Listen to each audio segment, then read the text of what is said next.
Hello, everybody. Welcome to the Thyroid Pharmacist Healing Conversations podcast. I'm your host, Dr. Izabella Wentz, and today I'm so excited to have a really dear friend of mine, Steven Wright. He is the founder of Healthy Gut Co.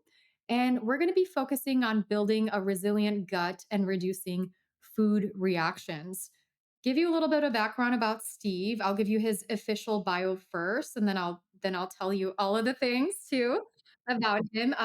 Stephen Wright is a health engineer, Kalish Functional Medicine Institute graduate, and gut health specialist. Since 2009, Stephen's been researching, writing, and building products around gut, brain, and immune related issues. He's overcome a host of complex gut, brain, immune issues himself and uses these painful and challenging experiences to help others. Stephen is the co founder of healthygut.com, and he lives in Boulder, Colorado, with his lovely wife, Shay, and their two dogs. So, welcome, Steve. It's so great to have you here. I'm just happy to do this. This is awesome. Yeah, I love having you here. So, for everybody listening, Steve has been a longtime friend of mine. I first stalked him online when he had the website SCD Lifestyle. And I was on my healing journey with Hashimoto's and I was trying all of these various diets. And I came across his excellent website, SCD Lifestyle. And then we had a chance to, and I used it on my healing journey. So I remember downloading your guides. You had a free guide on how to make like a bone broth reset and how to incorporate like the intro diet of the specific carbohydrate diet. And that really, really helped me. And then I had a chance to like meet you at a wellness conference and fangirl and be like, oh my God, I follow you online. And we also had a chance to live in Boulder, Colorado at the same time. We actually thought about starting a supplement line together, but eventually we ended up having a little bit of different visions, which I think worked out just fine because I love your supplement company and I love my supplement company. And another thing about Steve is he is the person that my husband and I have like said if we are like in a coma and nobody can help us, like please call Steve Wright because we know he will get us out of a coma. Like Steve was actually one of the first people that I called when my husband was diagnosed with ulcerative colitis. And I was like, hey, what do I do? And thanks to your advice, we were able to get Michael into remission from ulcerative colitis in less than a month. And just really, really want to say how much I appreciate you as a friend and as a brilliant gut expert. That's just helped so many people over the last decade plus since I've known you. Well, thank you for that. It's been an honor, and you're an amazing friend. And yes, I will do everything I can to get you out of that coma. Yes, that's a guarantee. The other thing I wanted to mention is I feel like you should sponsor this podcast because there have been so many people that have been on the podcast talking about your gut supplements. Yes, yes. I think we're in talks. There's been text messages going on about that. That's I don't know that I'm surprised. I'm honored, and it feels good that the word is getting out that there are new opportunities, new possibilities for folks out there who are having gut, immune, brain, just associated complex conditions. And if they, haven't been getting the solutions they want, hopefully this podcast is going to help them. And, if our products help, great. But if not, hopefully this information is going to. Yeah, I know over the last decade that I've known you, my approach has evolved quite a bit. And, spoiler alert, I thought for a while that elimination diets and just eliminating more foods were the key to my healing. And I know you kind of went down that rabbit hole as well for some time. And you started off with utilizing the specific carbohydrate diet to heal yourself. And I would love for you to share perhaps about your own healing journey and how you came to be, Steven, the gut health guy. Yeah, I mean, this is year 15. It's kind of crazy to say that, but it's year 15 of writing and researching online and trying to help people with my own journey and their journeys. And so I think during a healing journey like that, your career, my career, uh, I think what you begin to realize is there's a lot of layers and levels to health. And what works at one level doesn't necessarily work at the next level. It's one of those things where you have to transcend and include what you learn at each step of your journey. Um, it's almost like there's this analogy where people talk about peeling back the layers of the onion to try to find root causes. It's almost like when you're actually putting the layers back on the onion in order to kind of level up out of a health hole, if you will. And so I had a pretty deep health hole. I was born with a birth defect, and so I had some intestinal issues from birth. I almost didn't make it. Luckily, Western medicine saved my life, and I was raised in the era for antibiotics for everyone era, and luckily my parents uh, were actually into cooking and into cooking family meals, and so I didn't eat out a ton, but I was in that area when like Costco and all the big box stores first were coming out with like frozen meals and easy things and foot long subs and $5 pizzas. And so when you're, in my family, when you have three teenagers at the same time, it was a lot of that type of food. And throughout my time as a teenager, I just kept kind of getting worse. I had persistent acne. I started being extraordinarily gassy. In fact, I was so gassy that my whole family, like my aunts and uncles and cousins, nicknamed me the gas man. I was like the stinkiest guy of all the stinky people because we all have a family history of IBS, is what I would come to learn. And so as I went though, I was like grabbing these new issues. Like I was diagnosed with exercise induced asthma as a junior in high school, and I kept gaining more and more issues until after college. I was now having major depressive episodes, anxiety, panic attacks. I still had the exercise induced asthma. I had to have an inhaler every time I exercised. I still had my GI issues, which were now worse than ever. I had weight gain, all these different types of issues at like 21, 22. And so my boss one day called me into his office and said, "Hey, you're the stinky guy in the office. Your coworkers are complaining, and you got to fix this if you want to keep your job." And so that was the big wake up call. I mean, I kind of knew that I was embarrassed already. I had a lot of embarrassing accidents, um, but that was the thing that drove me the into the change mode where I was like, wait, do I want to do this the rest of my life? Because the doctors basically said, hey, you have a family history of IBS. You do not have celiac disease. You can have all the antibiotics you want, which I didn't want anymore at that point, any Metamucil you want, and then eat all the whole grains you can. And none of those things were helpful to me. And so now I was looking at, man, do I want to live my life like this? Can my boss is threatening me. The doctors are saying there's nothing really wrong with me. And how am I going to build a family? Who's going to be interested in dating me? I was missing dates because I was chained to the toilet all night. And so luckily I had a great friend from college, Jordan, and I called him, and he was the one that first got introduced to the specific carbohydrate diet. And so he said, "Look, man, I tried this after gluten-free, and this is the thing that worked for me. I think you got to do it." And this is 2009. There's just Yahoo groups. There's barely anything on the internet. And so it was kind of a big deal to do these types of diets back then, these types of interventions. But when I made that switch, the first week, probably 50% of my pain went away. And I had a type of IBS called visceral hypersensitivity, which is a subset of IBS that there's a little bit more of your nervous system involved. And it feels kind of like knives stabbing you. If you've never had it, no offense, you can't really understand it. It's kind of like I could never understand the pain of childbirth, but it's pretty intense. And so within like 1 week, 50% of my symptoms were gone as far as the pain of the bloating. And it just flipped a switch in me where I was like, wow, I could do something about this. There is so much more out there. And it also, my background's electrical engineering. It made me realize that like all I have to do is reverse engineer this. I just got to find other doctors, other people like me, other scientists who've had these issues and just try whatever they tried. And I bet I could figure this out. And so that kind of kicked off this next 15 years of okay, the specific carbohydrate diet is a wonderful tool, but it's extraordinarily restrictive, and it didn't even do the job. So I was immediately trying stomach support products and enzymes and all different types of things within the first few months of my journey. And every time I would learn something, I would go check the research journals. I would go check and see what else was written online about this. And if there was enough evidence and it worked for enough people, I wanted to tell other people about it. And so that kind of just led to this career of getting trained in functional medicine. We had a clinic for a little while.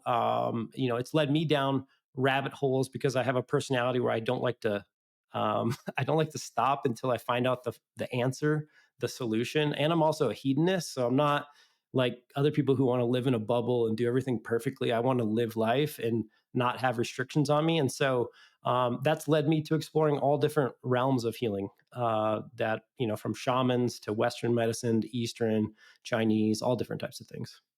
I love that about you that you've gone down all of these different rabbit holes. And I know if I ever have like a question of something that I'm trying to explore, I'm always like, I wonder what Steven would say about that. And we've had some great conversations over the years about our approach to healing. And one of the things I was hoping that I we would talk about today was, when people go through an elimination diet, this can be incredibly life changing when they eliminate foods. I know gluten and dairy were like extremely life changing for me to eliminate from my diet.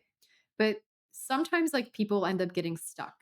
And so they eliminate gluten and dairy, they don't feel better, so they eliminate, like, few more foods, they still don't feel better, and they start eliminating more and more foods, and they go down this, like, rabbit hole of becoming essentially, orthorexia is a term that's, I think, a recently created term, where they become almost, like, obsessed with, like, healing diets and just following the perfect diet, and that can actually make them feel worse in the process. And some people are like, oh, it's all psychological and so on and so forth. But there's a lot of times there's like physiological things going on underneath the surface. Like there's a lot of reasons why people may be reactive to foods, and eliminating more foods isn't necessarily the answer. I know, for my example, I had a protozoa called Blastocystis hominis, and that made me react to a ton of different foods.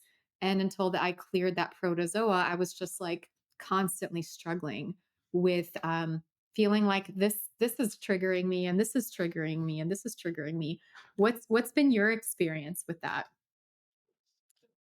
I mean, it's very similar. So, for probably 7 years, I was one of the world's leaders in advocating for dietary approaches like this, and exploring different dietary tools.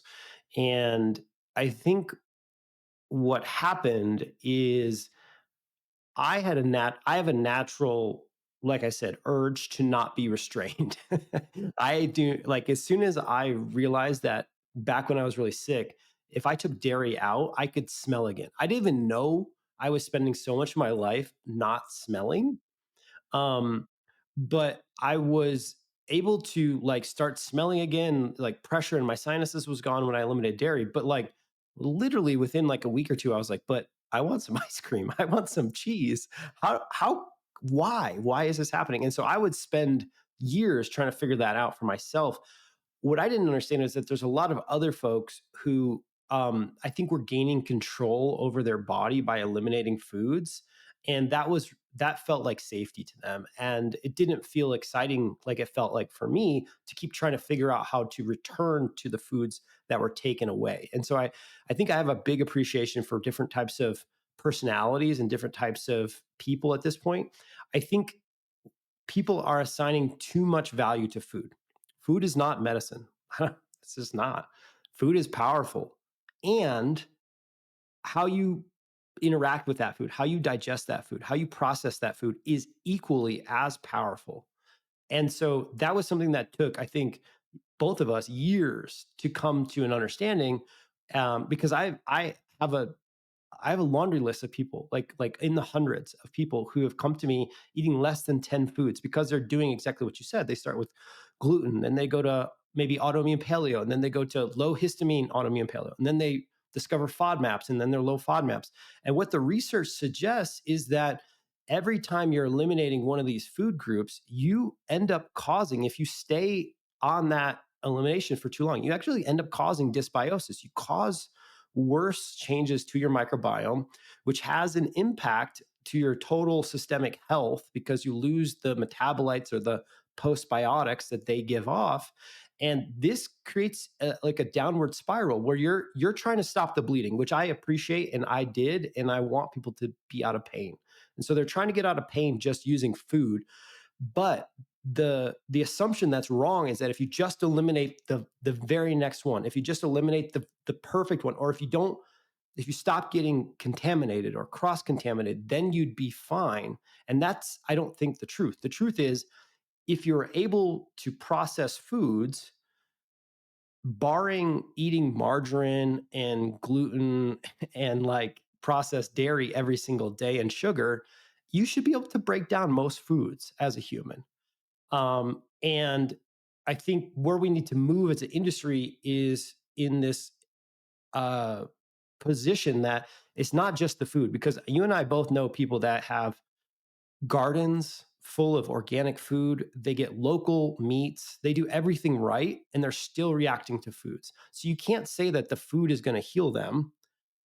Actually, what they need is they need help with their organs, with their digestive process to break down that perfectly created food. And now I'm not trying to say that all food is equal. Don't get me wrong. I just said cut out margarine, gluten, 80-20 this. There are really toxic foods out there. And as soon as you stop the bleeding with food, with one of these diets, your immediate next step should not be, oh, thank God, I should rest right here. It should be, how do I get back to a bigger diet? What will that take? Is that a parasite?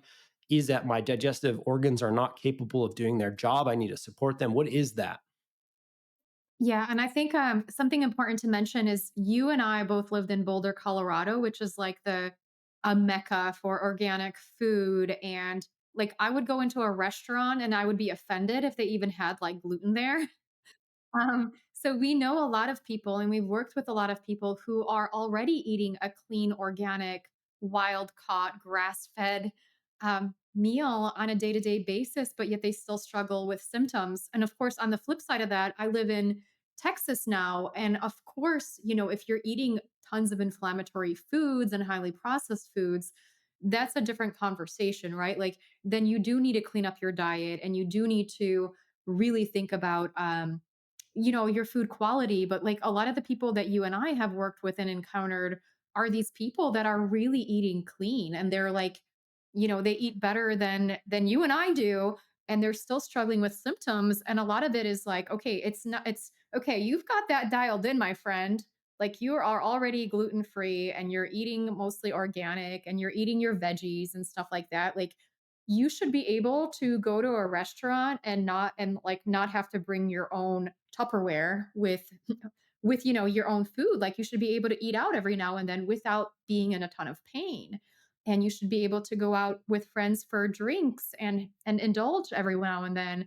And hey, if you're catching a flight, you should be able to pick up a bag of chips and whatever and not be doubled over in pain.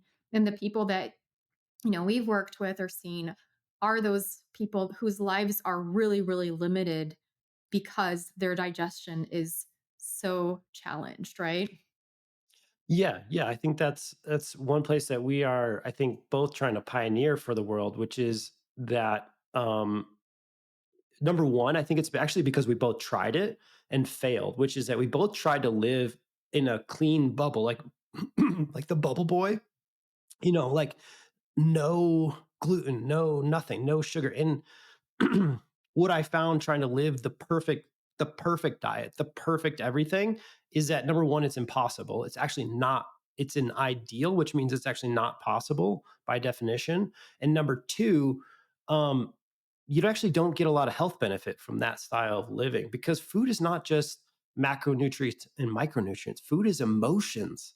Food is connection. Food is pleasure. Food is this thing that provides so many nutrients for our bodies that it goes well beyond anti-nutrients and nutrients and inflammatory potential and that type of thing. Yeah, I think I wanted to talk about some of the different trends that people talk about these days. I know we had talked about low FODMAP diet. Like this is something that is recommended for SIBO, but the research actually shows that it doesn't necessarily help SIBO. It doesn't eradicate the SIBO. What low FODMAP does is it essentially like reduces some of the symptoms because then there's not like the foods available for the bacteria that are living in your small intestine to ferment. And so you're not going to have those symptoms. But the issue is it can really shift your microbiome to a less positive one. And two, that darn SIBO is still there. And so the approach to that isn't like, let's do a restrictive diet. Sure, if the diet helps you symptom wise, then continue it. But how about like, get rid of the actual SIBO, right? Yeah, I mean, low FODMAP's a great one. I've actually been anti-low FODMAP since it came out, and now there's research sort of proving what you're saying, which is that after 8 weeks on the low FODMAP diet, your microbiome starts to shift towards dysbiosis. Now, I define dysbiosis as literally you have less amount of bacteria growing inside of you, and you have less number of species. The community smaller, and so it turns out the foods you would eliminate on a FODMAP diet are a lot of the foods that feed your microbiome, a very healthy microbiome. And so it's almost like the PPI discussion. And I hope people get angry about this analogy, but PPIs were actually only studied for 8 weeks. They were only supposed to go on them and come off of them at 8 weeks. That was all the initial data. And um, I'm not convinced that they're toxic if you use them that way. Like, I think they could actually be super helpful for folks who are in certain situations with ulcers and other types of situations. It's the people that have gone beyond and stayed on PPIs for 12, most sometimes it's like 12 years. Like I was just on a show last week and this person in the comments was like, my husband's been on PPIs for 12 years. And I was like, that's a challenge, getting off of that. And the same thing's true with these FODMAP diets or a lot of the elimination diets. They're really good for a short window of time, but if you push beyond that 8 to 12 week period without trying to actually deal with the underlying root cause, you are actually, I think, causing a prolonging of your health recovery. You're going to make it harder in the long run to get the health you want by adopting that strategy. Yeah. So you were anti FODMAPs before it was cool. I love that about you. Always the innovator. And I know with SIBO, this is very common in people with hypothyroidism. About 50% of people have it. And one of the things that you need in order to clear the SIBO is good gut motility. So a lot of times, thyroid function, getting that optimized is going to help you get rid of SIBO. There's also going to be H. pylori infections that make you more predisposed to having SIBO, utilizing like either antibiotics or herbal protocols or elemental diet can clear the SIBO. And then there's, of course, this like big elephant in the room. It's like low stomach acid. And if you have low stomach acid, then there's a chance that you're actually going to have SIBO. And even if you do all of the things that I just said you need to do, like the SIBO is going to keep growing back. This has been my experience. And I know for me, one of the really big game changing supplements when I was first diagnosed with Hashimoto's and trying to heal myself, like, when I got past the point of like, I need to eliminate everything, was actually stomach acid support. And that brought me back so much energy and so much vitality that I'm like, wow, like everybody needs to know about this. Yeah, I mean, everybody should rewind that and just re-listen to what you just said. Um, I think what is really, really, it makes me mad. I get angry on these topics because for whatever it is, I can't really get the world to see the world the way that I do, which is I like to approach things of like, what conditions were in place such that this infection showed up or took hold. And the world seems to want to know, how do we kill it and kill it and kill it again? And why does it keep coming back? It must be the wrong bullets or the wrong bombs or the wrong whatevers. And if more people were asking the question, what conditions were in place for me to get SIBO, and how could I get rid of those conditions for the future, I think a lot of people would be a lot happier and healthier so much faster because um, nature, in my opinion, one of the truths that I've come to in my life is nature just wants to live. I don't think it's the SIBO's bacteria's fault for eating your food for you. They just happen to be allowed to be occupying that ecosystem and getting that food. So rather than vilifying them and trying to kill them with any sort of pharma option or herbal option or whatever. I think the question is, how do we push them back into the ecological niche that we want them to live in, that's healthy for us? And stomach acid is like this giant elephant in the room that probably 70 to 80%, not everyone, but according to like my mentors, Dr. Steven Sandberg Lewis, Dr. Jonathan Wright, who actually tested like hundreds and hundreds of people, their data suggests 70 to 80% of people who are struggling with these conditions do have low stomach acid. And if you think through the layers on this, it would make sense on why, especially folks who have recurrent SIBO or recurrent candida, recurrent anything in the small intestine, stomach acid is probably disordered in that group, because what stomach acid does, other than like a bunch of amazing effects around detoxifying LPS and protein breakdown and nutrient liberation, all this stuff, what it does is it helps set the almost like the clock, the timing of your digestion and the waves, the prokinetic waves coming out of the bottom of your stomach. And if you don't have those waves, if you don't have that prokinetic movement, it's just going to create, like if you were just like throwing sugar on your floor in your kitchen, you're like, why do I keep getting ants? But you're keep putting food on the floor. That's kind of like SIBO. You keep putting the food there, and we need to figure out how to get the food into yourself and not for the bugs. And I think stomach acid is one of the main ways, along with digestive enzymes, that you can make sure that you get the food, like you personally are getting that food inside of you, and you're not allowing the bugs the opportunity to grow in the first place.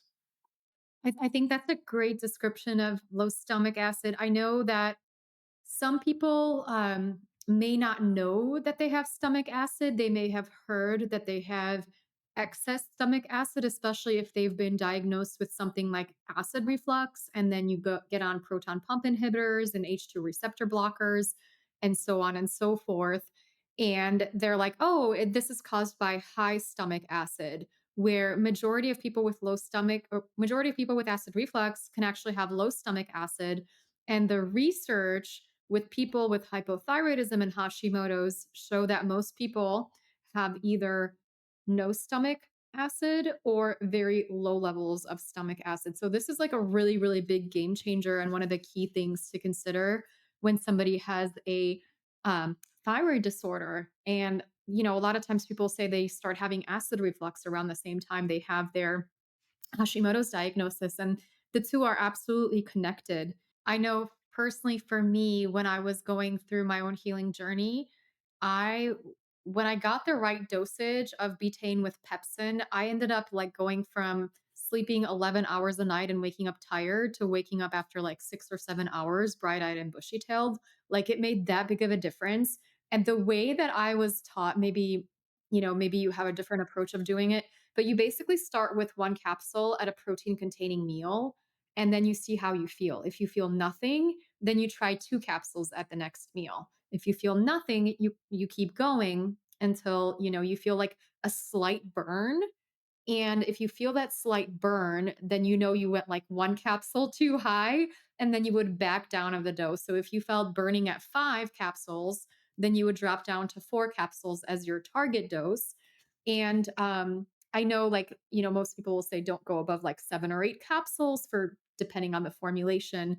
And interestingly, when I went to a functional medicine conference that was put on by the Institute of Functional Medicine, they were giving it out like betaine with pepsin to all of the practitioners to do our own testing on ourselves with lunch to see if we could benefit from this. So I feel like this is a very widely used method to determine your whether you could benefit from that. And if it's like you take one capsule and you're like, whoa, I feel like I'm a dragon breathing fire, like then that's probably not something you need. Is that something that you've utilized, that dosing protocol, or do you do something a little different? Yeah, that's pretty much the same dosing protocol that I teach and that I use. The only change I would say is that there's a percentage of folks, 15 to 30%, I don't know what it is, who don't ever feel the burn. And so for those individuals and for all individuals doing this test, what I would say is also monitor your stool quality, because burning and hotness and whatever that feeling is one indication you've gone too far. But the other most common indication is a negative change in your stools, and especially loose stools. And so if you're going up and you're at 4, and then you take 5 the next day, and then you have loose stools sometime in the next 24 hours, go back down. That's also an indication that you've sped things up a little too much.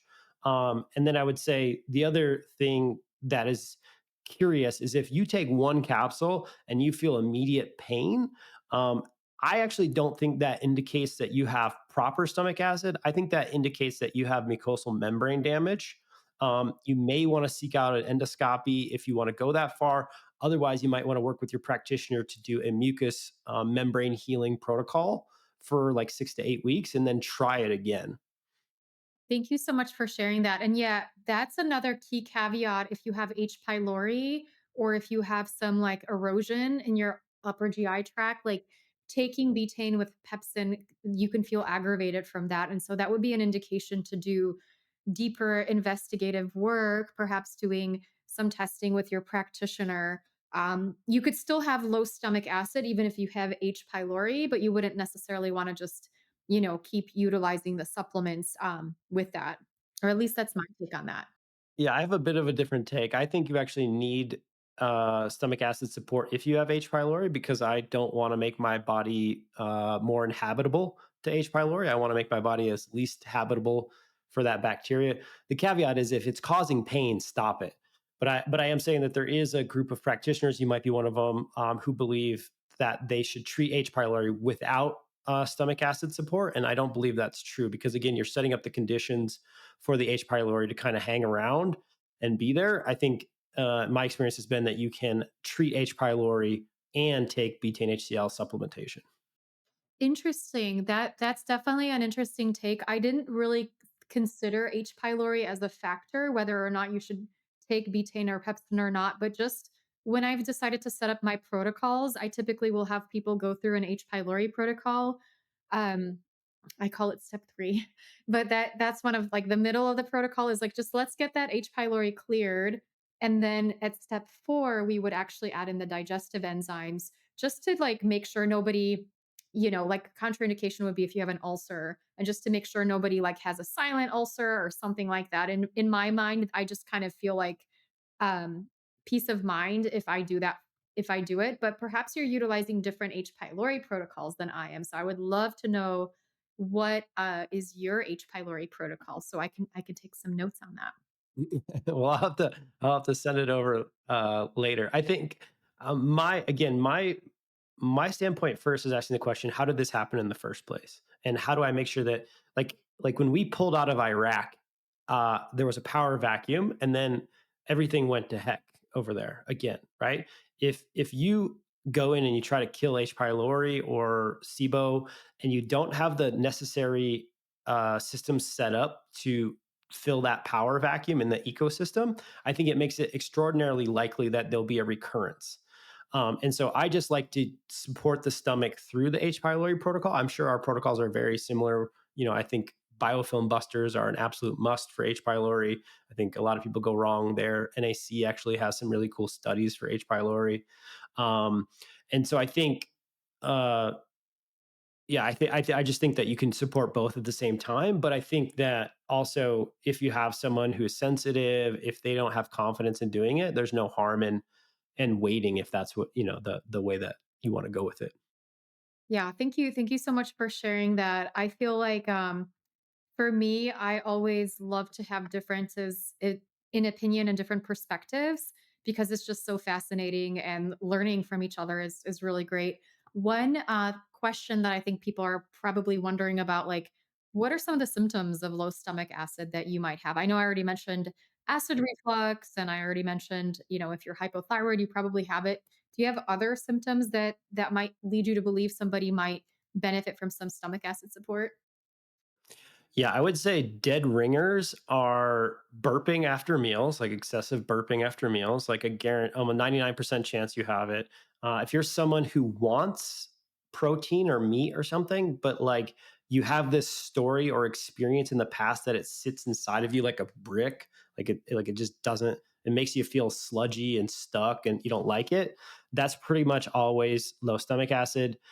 There's a group of women usually, and it's not because there's really anything different other than men are just not that in tune with their bodies. But there's a lot of women I've run into who are like, man, I would love a steak, but if I were to eat that much meat, I would just feel like blah for hours.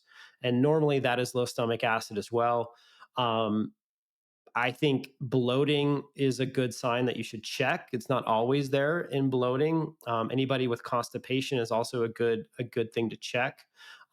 People who struggle with hair, skin, and nails. So let's say you are doing the high price serums and you're doing supplements like biotin and other supplements, and you're just not getting the hair strength you want, the nail strength, the skin you want. Protein breakdown. Basically, what the acid does is like if you were to like take a microscope on a piece of meat or a walnut or something, like our chewing takes it from like a big version of that to like a micro version, but it kind of still looks the same inside of a microscope. The acid actually starts to open it up like a flower from the sun at a 3D level. And so without that process, it makes it really hard for you to actually open your protein structures up into amino acids and peptides, which you actually need for absorption later on in the small intestine. And so those are all things. And then the last thing would be anybody who has ongoing inflammation and they can't figure out why. There was actually a study done in 2022 where they looked at people's stomach acid, and stomach acid is really weird because of the pH scale, but basically you want really low pH, which you want a 2 on the pH scale or less, usually. And then people with high stomach acid, or people with low stomach acid, have a higher pH. So they have like a 4 or a 5. And what they found when they sampled the gastric juices of these individuals and then checked the pH is that people above a 4 had like many multiples of concentrations of LPS, lipopolysaccharides, inside their gastric juices. It got so bad as the individuals at like 5 and 6 had up to 2,000 times more LPS than the ones at 3 and under. And that's not percent, that's times. And so what that's saying is essentially, um, you have an oral microbiome. Inside your oral microbiome, it doesn't matter what toothpaste you do, what you gargle, what you pull, what you don't do, you will always have gram negative bacteria in your mouth. You will always be swallowing those bacteria. They part of their cell wall is this LPS. But don't worry, a healthy body, a healthy stomach is set up to detoxify almost all of that. If that's not happening, however, you're actually having like ongoing inflammation subtly all day long. And so that's why it's absolutely critical, in my opinion, to check for this, especially if you're one of these wellness warriors or nutrition nerds who've been at this for a while and you've never gone into the stomach acid realm. Hmm. Yeah, that's really, really fascinating. And I know, like, reflecting on my own healing journey, like, I couldn't eat steak. Like, I could eat burgers, but like, if I were to eat a steak, like, not to give you TMI, but I would have like digestive distress within, an hour or two of that. Like, I would have diarrhea, and that was like a really big IBS trigger for me. And it's so fascinating because I feel like some people are like, I'm vegan because I don't do well with animal protein. And it's kind of like you are right, like but you probably have low stomach acid, right? And then we have people like who are like, I'm carnivore because vegetables are evil, right?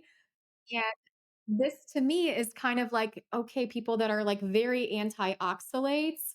And I'm like, okay, oxalates.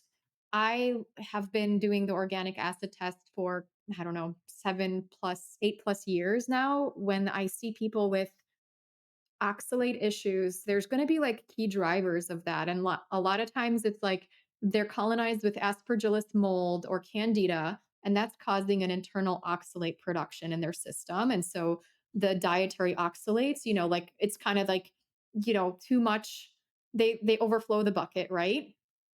Or they have low levels of P5P or B6, so they're not properly detoxifying the oxalates, or they might be taking something like glycine supplements that hijack their glycoxylate pathways, or maybe they're, citrate deficient. And I just think like it's interesting because people will, I think they discover nutrition and they're like, oh my God, I feel so much better with this eating approach versus this eating approach. And then, like, I could look at them and look at their symptoms and be like, okay, you probably have low stomach acid, or you probably have like an internal oxalate burden that we need to address.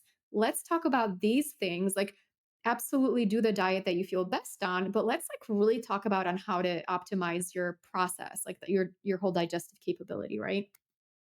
Yeah, I mean, I think it's again, it's transcend and include. Like, I believe that everybody's experience, whatever they tell me, if they tell me like if I eat kale, I feel bad, or if I eat onions, I believe you. I believe that you react to whatever foods you react to. However, we are meaning making machines and we're really good at it. The meaning that you make from that signal from your body can be absolutely incorrect. In the case of like, say, someone with low stomach acid saying, I don't do well on meat, therefore my body does not want the meat.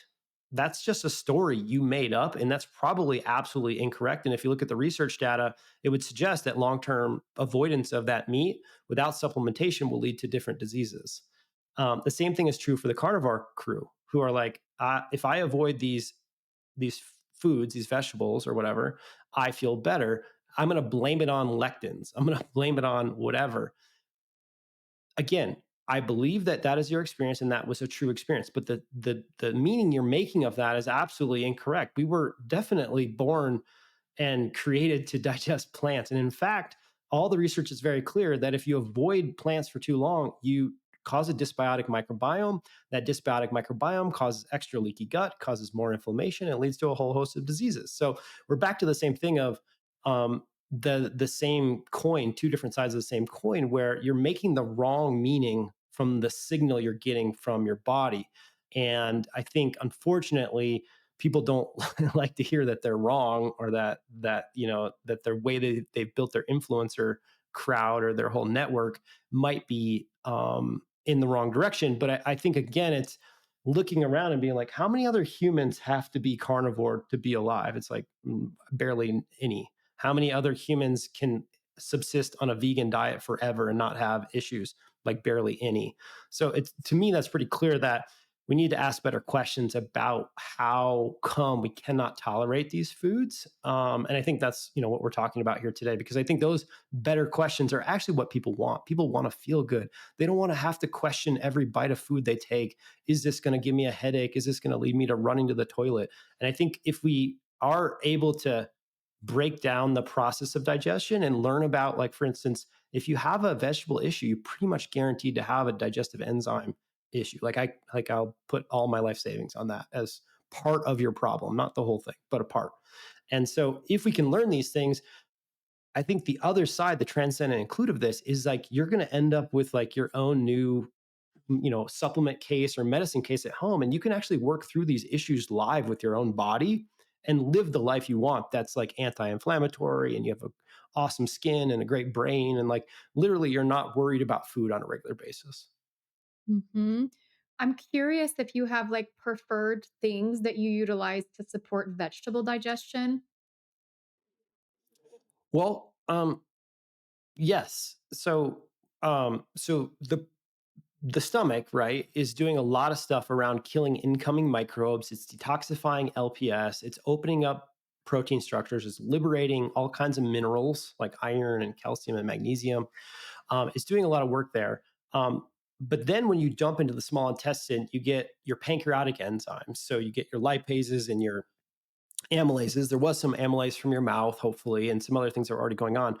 But I think one of the reasons why the specific carbohydrate diet works so well, one of the reasons why the low FODMAP diet works so well, is because unintentionally, I think, you're eliminating a lot of foods that require brush border enzymes to really finalize the digestion process and avoid the bloating slash feeding of other bugs your food.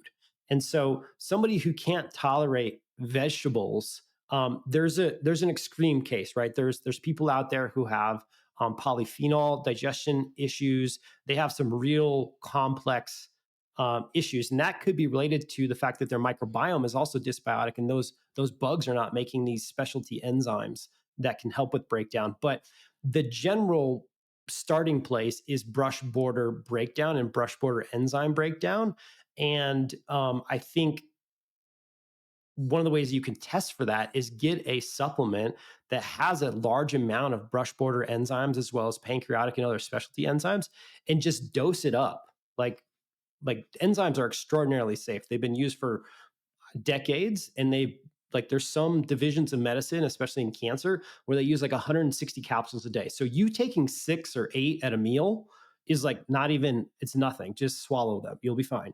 I mean, don't start there, but slowly work your way up, just in case you do have some sort of gastritis or something that might be aggravated. But my point being is that you might be so broken down in your enzyme structure that you might need a period of recovery, 6, 8 weeks, maybe longer, of high dose brush border enzymes and other specialty enzymes to basically restart the proper breakdown of vegetable and fruit matter, such that the rest of the machinery gets used to that different processy. And then that will change the microbiome, that will change the availability for something like SIBO or candida. It causes this cascade that is really good, and it actually increases the possibility that in the future you will tolerate these plant matter. Hmm. Yeah, I feel like, enzymes are going to be the key to digesting good foods. I know with protein foods, betaine with pepsin, and you have that in HCl guard. And then you have holozyme, and that has more of like the veggie digestive enzymes. Is that how you would um, utilize that? Yeah, yep. So HCl guard is our betaine HCl with intrinsic factor. So intrinsic factor is like the bouncer for B12. It grabs B12 and helps it across the small intestinal barrier. And so that's our HCl product. And then yeah, our holozyme, we licensed a patent, and we have a lot of minerals in it. And one of the reasons that I was kind of given up on enzymes, and I think a lot of people, like, it's crazy, but like actually enzymes are actually agreed on upon by like Chinese medicine and Western medicine and everybody in between. They all agree that digestive enzymes are important, and they all have their various tools. But I think a lot of us, when we go into practice, when we implement them, people don't tend to like report awesome results all the time from enzyme therapy or enzyme replacement or whatever. And so I think one of the things is that some bodies need a lot more minerals to activate those enzymes and get them to work. And then people are underdosing on a regular basis. And if they were to updose, they would get the results they want, and then they could slowly bring it back down. Yeah, I appreciate you sharing that. And it's also figuring out like what part needs support because, we talked about like protein digestive issues, and that could be very much supported with HCl and betaine with pepsin. But the other, like veggie digestive issues, like sometimes you might have vegetable fibers in your stool, you might have a lot of bloating, you might be somebody that just doesn't do well with a lot of vegetables or even FODMAPs. And I feel like, knowing what kind of a digestive enzyme to utilize just because some people might just do like a very broad spectrum one and that doesn't address their particular needs, right? Yeah, yeah. There's specialty enzymes out there. Like for instance, some people have issues with polyphenols, and polyphenols are like the brightly colored pigments in fruits and vegetables, and they're actually extraordinarily complex. I don't think we actually understand them completely. They are very valuable to our health and to our microbiome. And because of their complexity and everything, some people have a struggle with them. And an enzyme called xylanase is like a specialty enzyme that can help some of those individuals. And so if you know that you're having issues with a lot of fruits and vegetables, maybe look into a brand that puts xylanase into their product, because that could be one of the missing links for you. That's fascinating. I haven't heard of that before. So thank you. Thank you so much for sharing. I'm going to add that to my list of rabbit holes to go down on. Um, so we talked about enzymes. These are very, very important for the proper digestive process. There's also going to be probiotics and paraprobiotics and prebiotics. So I didn't realize that, but like our microbiome is actually what's helpful for like fiber digestion. And so some of the people like they actually have some of their digestive distress comes, purely from the microbiome. Can you chat us through maybe some of the differences of what those things are and what they do? Yeah, so let's set out some definitions. So the definitions that I would set out is, let's call fiber generalized food for all different types of microbes. Let's call prebiotics specialty food for good good bugs basically, and let's call probiotics good bugs. And by good bugs, I mean bugs that have been studied to have health benefits for humans. So so we have fiber, generalized food for any sort of bug, and that includes also your vegetables and fruits. Then you have specific like parts of those vegetables and those fruits and also supplements called prebiotics, which are specialty food for trying to feed those good bugs. Good bugs are the probiotics that have been studied to have health outcomes. Paraprobiotics are those good bugs, but then we heat kill them. So we kill them, they're not alive, and we take those in. Those do different things for our immune system than the live bugs do. We'll get to that. And then postbiotics are actually the poop or the metabolites of the probiotics. And this is a very big umbrella that we're still unpacking. And when I say still, I mean the world of science is still trying to understand. Of those metabolites, there's things like short chain fatty acids, and butyrate is typically the postbiotic that most people are referring to. And if you wanted to boil like the last 15 years of my career down to starting with why is it that everyone says to eat your fruits and vegetables? Like, why would that even be healthy? Right. I would say after 15 years, the reason you should eat your fruits and vegetables is they create butyrate, and butyrate is needed everywhere. It's needed in every single system in the body, from your brain down to your toes. And a bunch of it is needed in the gut for the gut to stay resilient and healthy over the long run. And so, if we, kind of back up from there, we can kind of work through those at whatever pace you want to. I will just say with like butyrate, I first learned about it when I was having like severe sulfur reactions and I couldn't even eat eggs and I had these constant rashes on my face. And this was at the point where I was like, huh, these food sensitivities don't have to be permanent. This was kind of one of those steps. And I started taking it was hydroxy B12 to help absorb some of the sulfur, molybdenum as a sulfur to help process the sulfur, and then butyrate to help up bind the sulfur in the gut. And at the time, I got like these butyrate capsules. They were like impossible to find. And I had this like really hot pink travel bag that I loved so much. I bought it in Amsterdam and it was my carry on everywhere I went.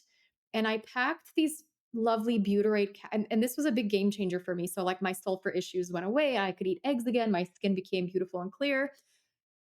The problem was the darn butyrate capsules, like, exploded in my carry-on bag, and then, like, my carry-on bag smelled like rotten eggs forever. Like, I, like, try to keep it and off-gas it and, like, clean it for, like, 5 years before I finally just gave up and, like, threw it in the trash. I can't get it anywhere, that same kind of bag. Like, there is no other bag on the market that is as good.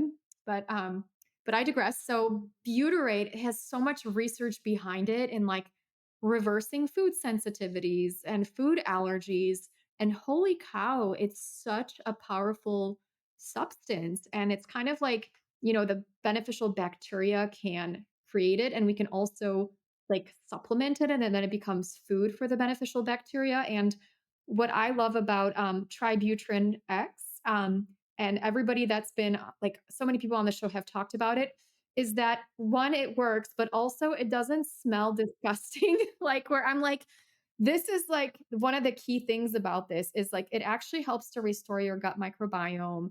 It helps reduce food sensitivities and it will not destroy your favorite bag. Like that is It's true. It's true. The first generations of butyrates were very difficult, and the results were, okay, but they weren't where they are today. And so, yeah, butyrate is my prediction. If we look back on this interview in 5 or 10 years, butyrate is going to be talked about at the same level as vitamin D. Um, if you do not have enough butyrate, it is linked to every single disease that's ever been studied. It also is directly related to your microbiome dysbiosis, your leaky gut, histamine related issues. Like, it is so critical. And the craziest thing to think about, like, if you really want to like go to outer space and think about something, is you cannot make it. I cannot make it. We must feed the right bugs, and then those bugs make it. And one of the reasons that this is crazy is our colonocytes, so our large intestine gut cells, they prefer, and the healthy way for them to have metabolism is through butyrate and oxygen. So their mitochondria, they pull in butyrate and oxygen, and they have this oxphos process that they prefer. And all the research suggests when this is happening, the gut is healthy, the mitochondria are healthy. It sends off anti-inflammatory signals throughout the body. Um, when butyrate is not present, those the body will try to live, nature will try to live, and what it will switch to is glucose metabolism.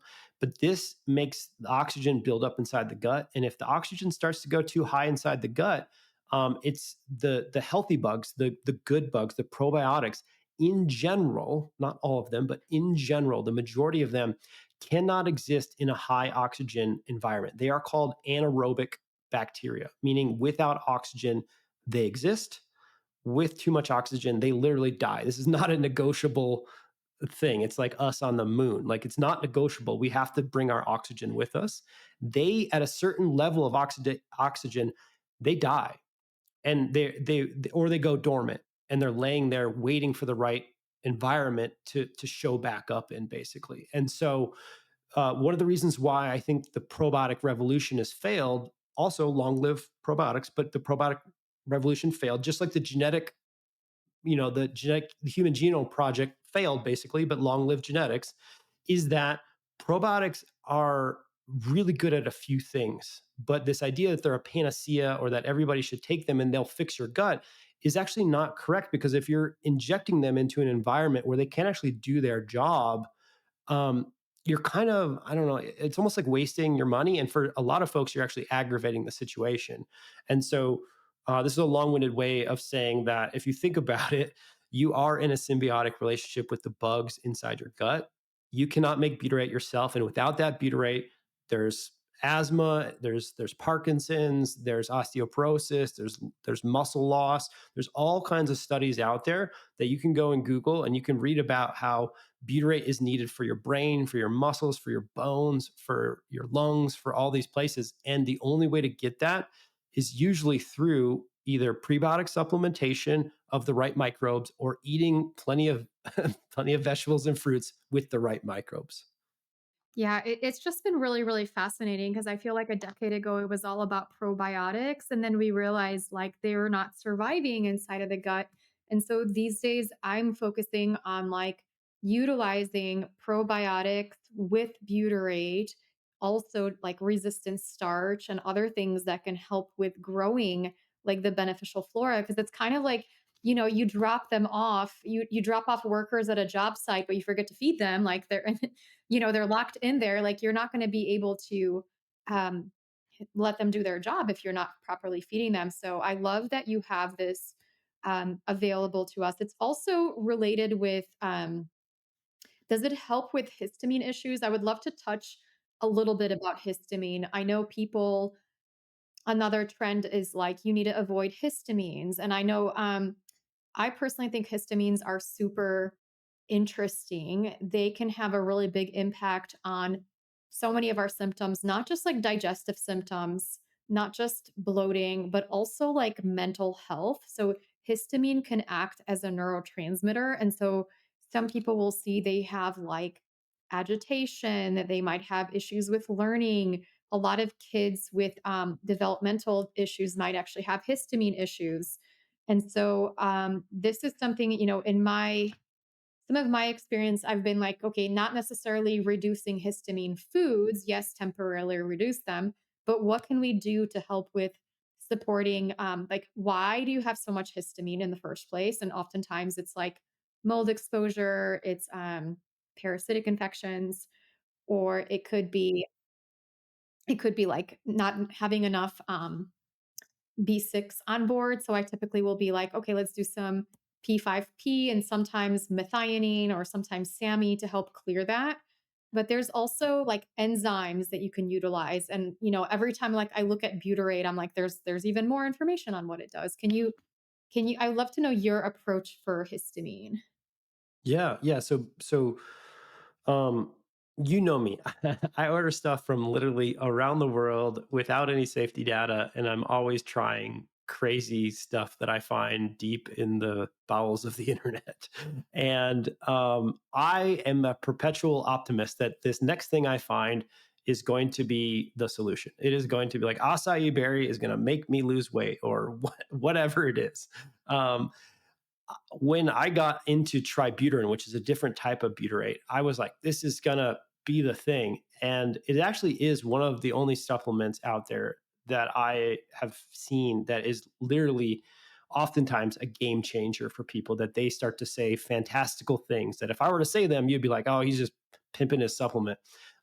But one of the things with butyrate is it can be a mast cell stabilizer. Mast cells are these immune cells. There's a lot of them in your gut. They're actually everywhere, but there's a lot of them in your gut.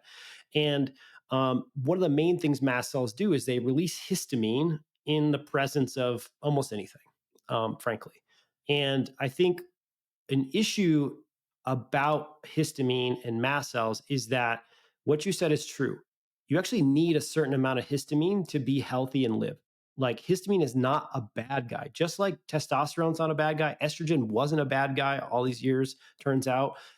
Histamine is almost like a hormone. Some people would say it is one.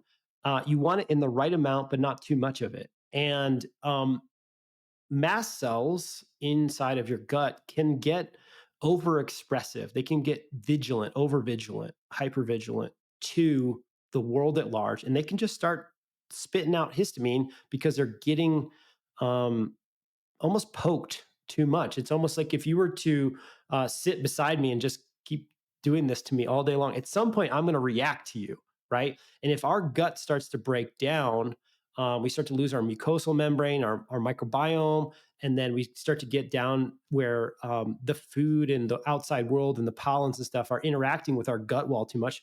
The mast cells will just start kicking out histamine. And what butyrate can do is it could be a mast cell stabilizer. And the best way to visualize this is like a weighted blanket. It's just a big hug, like for your mast cells. And they're just like, oh, okay, I don't have to be so aggressive with all my spouting about this histamine. And so butyrate is a very potent mast cell stabilizer. There's a lot of other mast cell stabilizers, and oftentimes it works best with other mast cell stabilizing compounds, like for instance, quercetin or PEA or Bakelin or luteolin. And these are all different types of compounds that are mast cell stabilizers along with butyrate. I would say I was antihistamine and I was wrong. So I think I was anti FODMAP early on and I was right. I was antihistamine early on and I was wrong. I was flat wrong. And histamine is a real issue. Over the histamine intolerance or the overexpression of histamine and the inability to clear it out is affecting a lot of people. Um, and people are blaming other things for this issue because the symptoms are so generic, right? Like one of the symptoms of histamine intolerance is food sensitivities and food reactions. One of the symptoms of histamine intolerance is like bloating and diarrhea and brain fog. And so you can be like, oh, it's the lectins. Well, maybe it wasn't. Maybe it was your body expressed too much histamine and you did not have enough of DAO, diamine oxidase, the enzyme that breaks down histamine in peripheral tissues. Maybe you didn't have enough of that. And then that histamine went systemic to your brain, to wherever, and it gave you flushed face, it gave you itching, it gave you a rash, hives, it gave you brain fog, tachycardia, racing heart. All these different things are signs of too much histamine. And you basically have an intracellular enzyme that breaks down histamine, which is HNMT, and then you have an extracellular enzyme DAO. DAO is expressed in your brush border. We talked earlier about brush border enzymes being the reason why people don't tolerate carbohydrates or food from plants usually. And one of these tangents is histamine intolerance. And I would say the overlap is really strong for a lot of gut conditions, thyroid conditions. The research suggests ADHD, fibromyalgia. So you're thinking brain, you're thinking pain pathways, migraines and headaches, which again, neurologically. And those are only studies where they actually gave DAO and saw improvement in those patient populations. And so I guess my starting point is that I was wrong about histamine early on. This stuff is legit. I actually turns out have histamine intolerance from time to time if I get too stressed and I have a little too much wine or something, and I'm just not taking care of myself. I will start to sneeze, and then I'll start to get some skin stuff that'll show up, kind of like rashes. And it's pretty much guaranteed that if I just start taking some more DAO, it goes away. Or if I would just, relax and go outside and, take the dogs for a walk, that also helps. Smell the roses. Yeah, I did a deep dive on histamine when my son had eczema as a baby, and he was also very, like, non-sleepy, like, people whoever said, like, "I slept like a baby," last night or whatever, and they meant it as like, "Oh, I slept really well." Like, clearly they never had a baby because or they didn't have my baby. Like, most babies, like, don't sleep. That's kind of a thing. They wake up multiple times throughout the night, but that tends to go away with time, and for my son, it didn't. Like, he was just very, like everybody's like, "That's the most alert baby I've ever seen." And I'm like, "Uh-huh. That's a very alert baby." And then he also had some eczema, and I learned about, like, the histamine intolerance connection with eczema and as well as asthma, ADHD, focus issues, and, not sleeping at night. And the DAO enzymes were a really big game changer for us in trying, in kind of mitigating all of that. And they can be very, very helpful with mitigating like the too much histamine because obviously histamine is something that we all have, we all produce, we need it, right? But when we have too much of it, again, that becomes an issue. And so the enzymes can help with breaking it down. And for us, it was also like figuring out what was going on in his gut that was driving that histamine response. And he like it was incredible when we were able to like balance out his histamine levels, like the skin issues like went away, and then he was just like so much more chill after that. Like it was just like wow, where I think like I fully began to really appreciate histamine for all that it is. And I know like a lot of children like on the, with neurodevelopmental issues and they'll have like asthma, eczema and autism and it's kind of like okay, what's the common denominator there? And a lot of times it's like okay, this is like lot going on, but histamine could be a part of that puzzle. And addressing that histamine issue can be a really, really big game changer when you do the right kind of things. I know a lot of functional doctors love utilizing DAO for that purpose too. Yeah, I mean, I like to describe it almost, and I don't think it's actually that much more complex than this. It's literally an equation of how much histamine do you create in response to the world, and that's the food you eat, that's the air you breathe, that's the home you're in, and then how much DAO basically do you make to break that histamine down. And if you make too much histamine for the DAO that you are able to make, you're going to have symptoms and you're going to have issues. Or if you accidentally do something, and some people actually do have a genetic deficiency of DAO, but of the, if you're not just genetically low, but if you're damaged due to inflammation in your small intestine, if you're stressed, if there's other things going on, you're eating alcohol or eating, you're drinking alcohol. These things, there's certain pharmaceuticals that will actually block the creation of DAO, and you can basically just have this mismatch where you're just making too much histamine without the equivalent DAO to break it down, and then you have motion sickness, then you have car sickness, then you have headaches, or you have PMIDD. Like there's a lot of things around cycles and hormones that are related to histamine. It's not the whole picture. I'm not saying that this cures everything, but I am saying that histamine does seem to be a driver of a lot of different symptoms and conditions that people are trying to understand. And they've done a lot of work in that area, but they're not seeing the results they want. Histamine is usually the missing piece for those folks. Yeah, it's been really fascinating. So definitely there are things that can cause this. I think I already mentioned like mold exposure and H. pylori, different protozoa and stuff that can internally drive histamine production. I know for me, like I love black tea and green tea. Like you can take it out of my cold dead hands, but I will still like drink it.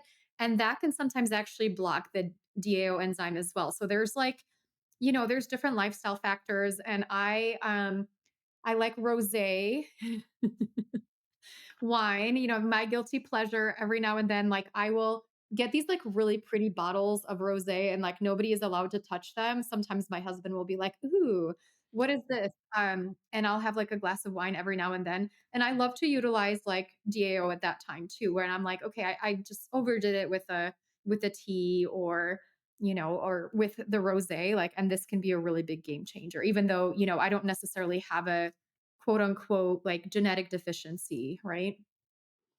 Yeah, yeah. I mean, everything is in flux, right? Like our bodies are always aging, we're getting older, our digestive organs are getting older.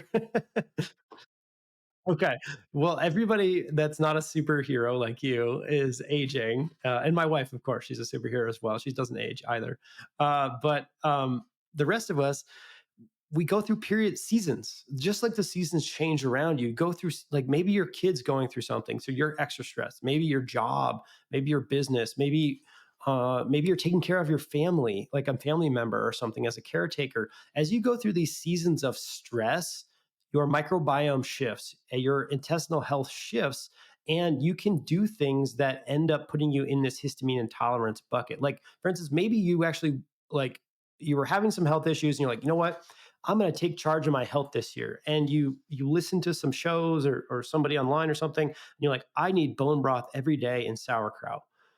Well, guess what? If you have a histamine related issue due to maybe some infections or some mold or just stress or inflammation in your, those gut healthy ideas will really exacerbate your condition. And so there is a role, I think, for cutting out some high histamine foods. And especially when you're, again, trying to stop the bleeding, you're trying to get this under control and feel better. And those foods include all fermented foods. Those foods include bone broth. It includes like random vegetables, but just look it up. There's things like eggplant and tomatoes and things like this. And some people can't even do leftovers because the leftovers start to grow bugs, and those bugs cause histamine. And so I think the thing about histamine intolerance that I've observed is the healthier your gut is, meaning the healthier your mucosal membranes, your microbiome, your butyrate production, all that, the less reactive your mast cells are to the same pollen the rest of us are breathing in, or the same dander or whatever, the same foods. That's really important.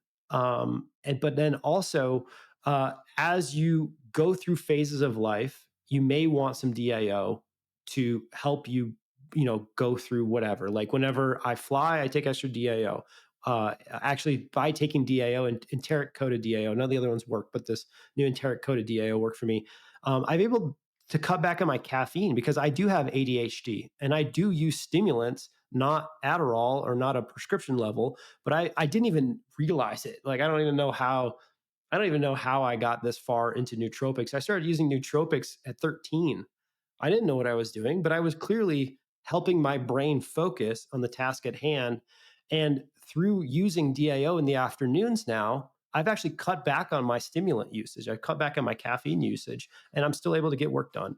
And so I think learning about your body, not making it right or wrong, whether or not you need some DIO, or will I need DIO forever, or will I need to avoid histamine foods forever? I don't think these high histamine foods are bad foods. We're talking about like tomatoes.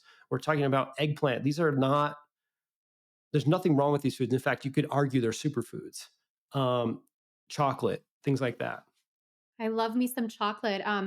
One other thing that came to mind about histamines is actually like in perimenopause and in menopause, as women become estrogen dominant, they can actually have more histamine issues at that point. There is like a very interesting relationship between the two. And while you were speaking, I was kind of thinking like a lot of women say they struggle with ADHD symptoms worsening during perimenopause and menopause. And I'm just like, huh. And even like that pregnancy brain, like postpartum when you're estrogen dominant, I'm like, I wonder if this is related to like a histamine issue too.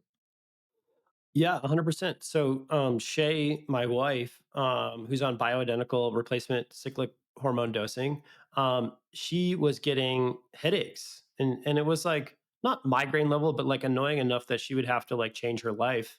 uh, basically on and off the week before her cycle, and then sometimes during her cycle.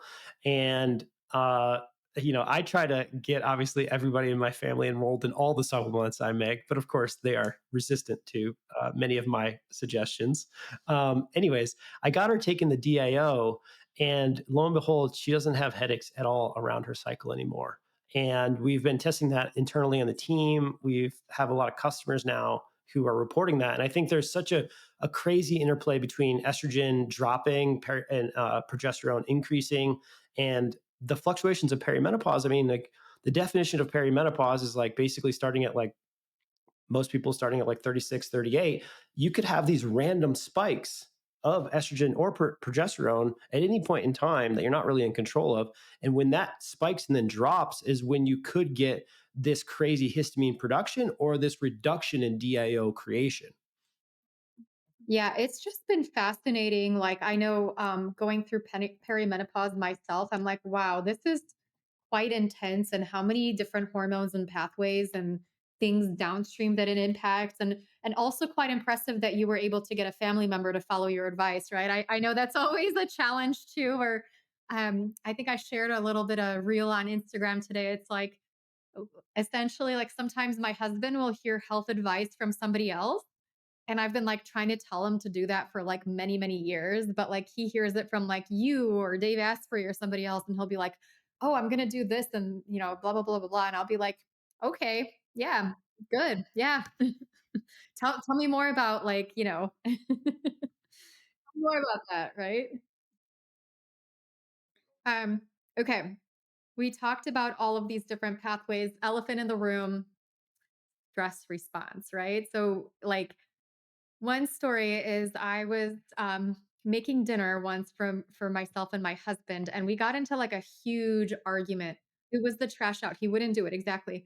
But I can tell you that, like, he was so mad, like, he didn't even eat the food. I ate the food, but then I ended up, like, sick from eating the food. Like, there was nothing, I believe there was nothing actually wrong with the food. I believe it was my intense emotional state, where if you have that emotional, I guess if you're under a lot of stress, this could really affect your ability to digest food. This can really affect your stomach acid. This can affect your secretory IgA levels. So then you end up sensitive to a whole bunch of things. You're more likely to catch some of these virus, or some of these, like, protozoa and infections, just from being more stressed.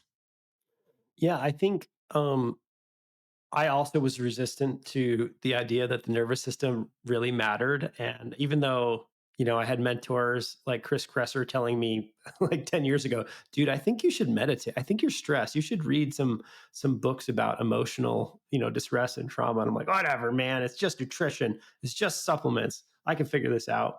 I was actually one of those people that I like at the, you know, actually when we were kind of talking about creating our supplement company together, I was sort of at the height of my version of functional medicine at the time. Like I could speed dial almost anybody in the industry. I had access to any lab, any supplement at the time. This was like 2016, and I was still having these random visceral hypersensitivity attacks. I was having these random issues, like you're talking about, with like a meal gone wrong or something, and no data was upset inside of my body. Like there wasn't a marker to focus on.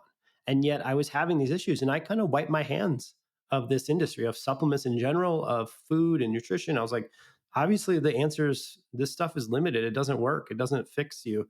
And it was only when I went on a walkabout into trauma, into the nervous system, into all different modalities around our mental states, our emotional states, our spiritual states, did I make massive breakthroughs in those issues and actually have legitimate durable results that lasted well beyond some of these experiences that physically changed my health for the better for a long time, like still to this day.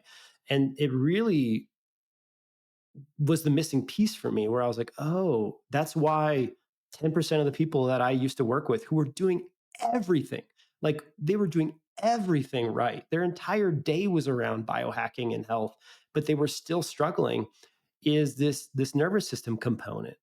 And what's kind of crazy is that there's actually some research on this. There is some research on whatever your emotional state is when you eat a food. It actually contributes to better digestion and better health.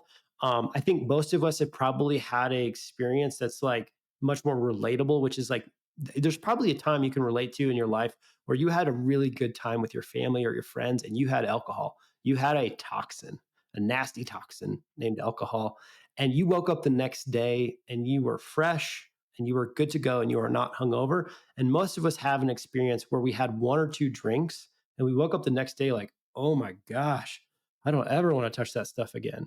And I think in most of those cases, you have one state where you're in a very heightened, lovey, compassionate, connected state, and you had this experience, and then you woke up fine the next day. In this other state, maybe you were not in that elevated state with those elevated people, and you woke up feeling worse the next day.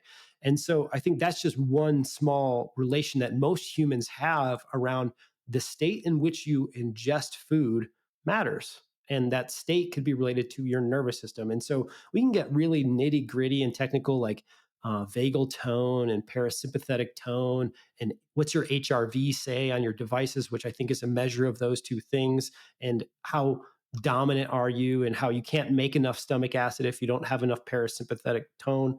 But you can also just back up and just be like, wow, if I don't, when I consume food and drink, if I'm not in a, if I can't get into a grateful place or a compassionate place or like a good place, do not be surprised if you have worse symptoms in the following 6 to 12 hours. Yeah, it's so fascinating. I remember I was just hanging out with one of our mutual colleagues, and we were talking about gut health and some things like that. And I was like, one of the first things you want to do is you want to make sure you're not like standing and walking around while you're eating your food. And he just happened to be doing that at that time. And like it's just one of those foundational things where we need to be in that parasympathetic state to really help with digestion. A really big part of what I do for women with thyroid disorders and digestive issues is really focus in on their adrenals. And so we focus on like, how do we do relaxing activities? How do we do things we enjoy? What do we do to really like be in that parasympathetic state?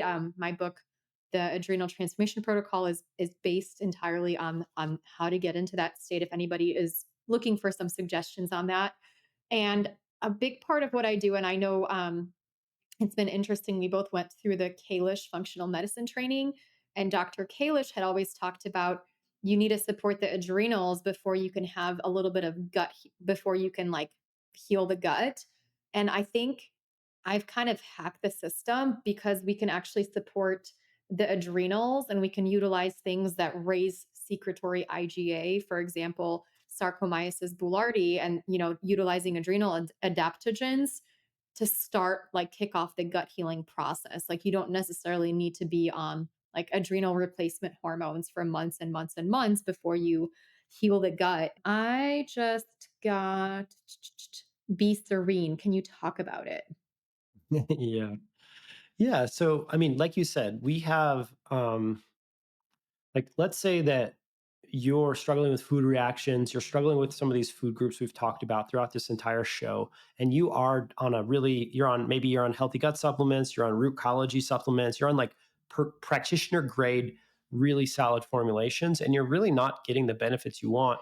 I think nervous system and parasympathetic tone is probably one of your missing pieces because, like you said, when you have good parasympathetic or vagal tone, you're going to have a good like the downstream effects of that are less cortisol and better adrenals, but also better immune function and like things like secretory IgA. And so we can use supplements to do that,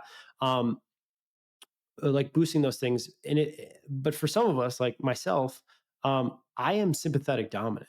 Like I'm someone who when stress happens, I thrive. Like when a crash happens or a situation happens, time slows down. I'm like my version of a superhero movie, and not everybody's like that. But I think there's a lot of us who have health issues who are sympathetic dominant, and I think one of the things that's been very helpful for me is just admitting that. admitting that I'm wired this way. And in order for me to work on my sympathetic or my parasympathetic tone, I have to do like a lot of things. Like I gotta like make sure I'm exercising. I need to either be meditating or neurofeedbacking or saunaing or doing these things that drive my body into parasympathetic states, because my dream state, my awake state, every state I am in, my body knows and likes sympathetic dominance. And so Be Serene and the Be Serene products were products created by a friend of mine, Dr. Borgen Camp, who's a pretty awesome functional medicine guy in his own right. And he went down to Brazil. He had panic attacks, even though he had access to everything that I had access to. And he thought he just needed to do some psychedelics. And the shamans took one read of him energetically and they said, look, you need this plant Malungu. And Malungu is this bark from this tree in Brazil, and it's been used for insomnia and pain and anxiety down in Brazil for centuries.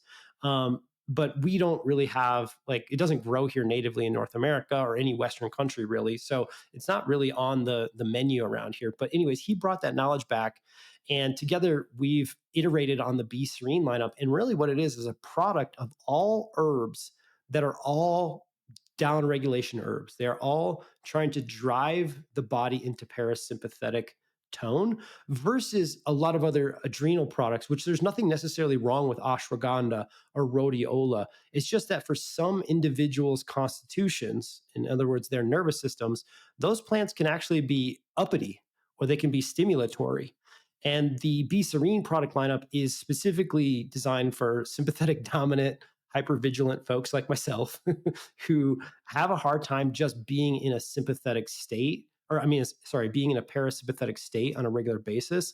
And using herbs like this is one way to kind of drive the balance more towards parasympathetic as you're going through life and you're dealing with, a sick dog, a sick kid, the world, whoever. I love that it also includes shatavari, which is kind of like one of my favorite herbs for women, like postpartum or perimenopause, because this is like the name is like woman of 100 husbands or something, right? Like, so it's like, you've got to be intensely stressed if you have 100 husbands. And I love that it includes that, and then holy basil and Rehmannia too, which are, there's like so many different adaptogens out in the world, and they all have different personality types, as I like to think of them.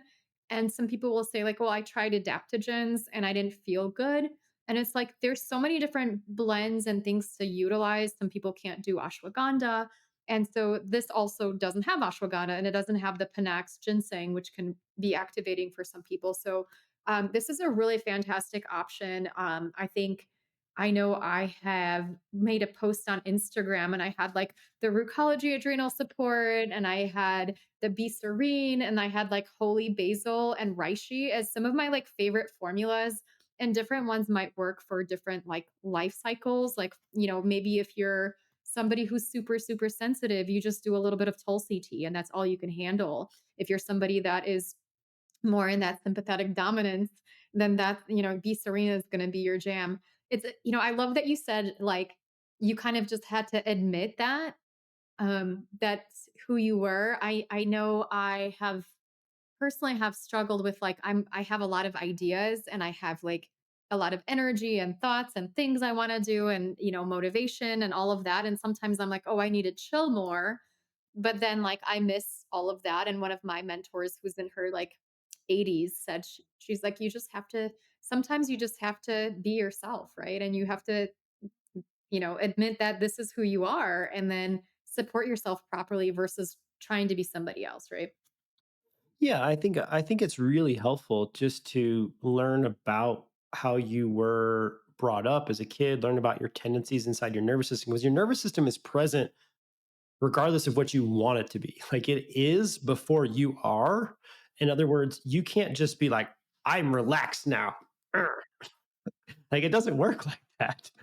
Um, I have no chill and my mom has no chill and we're very productive. My mom, was a medical doctor and single mom and she just you know, did all the things. And I just, now I see my son has no chill. And I'm like, okay, this is like kind of like a wiring. And like, how do we support ourselves with that? Right.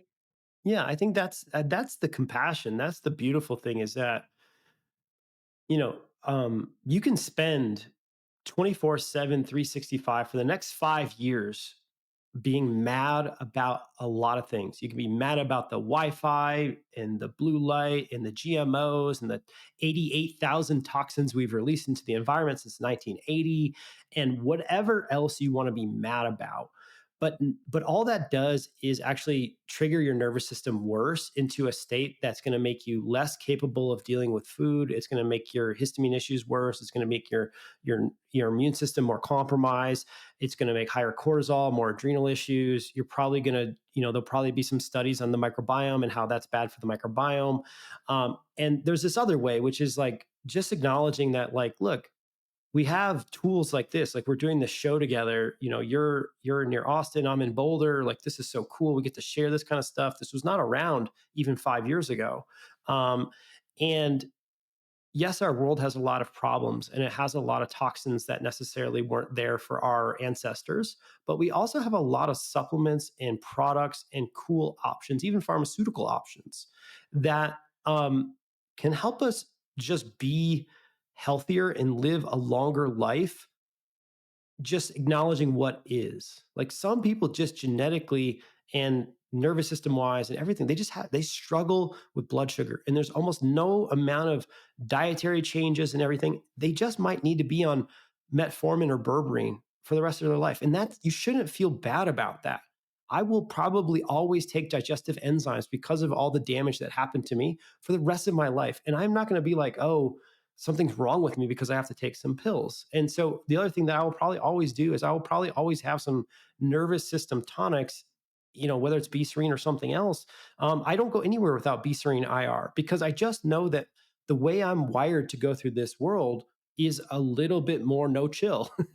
And so if I can live longer, healthier, and be around for my family a lot longer because I take a few supplements that help me chill, that's way better than choosing a lot of alcohol, a lot of sugar, some sort of extreme something else. And so I hope that I know there's a lot of people that have a lot of idealized versions of health and like, I want to be someone who doesn't take any pills. I think that's like the boomer. That's like my parents. They really hate that I'm like, you should take some supplements now. I think it's going to help. But I hope that our generation, the Gen X, the millennials, and onward, are going to start to realize like, hey, supplements are actually like, if you just acknowledge that like this world is changed and maybe not always in the best way for our biology, there's some really cool products out there that could give you another 10 to 15 years of good health span if you start taking them long enough. Hmm. I love that. And that's so well said. I feel like um, we really need to take care of ourselves and meet ourselves where we are and do our best. And we have so many tools at our disposal these days that, like you said, they haven't been around. Um, I think this has been a really fantastic conversation.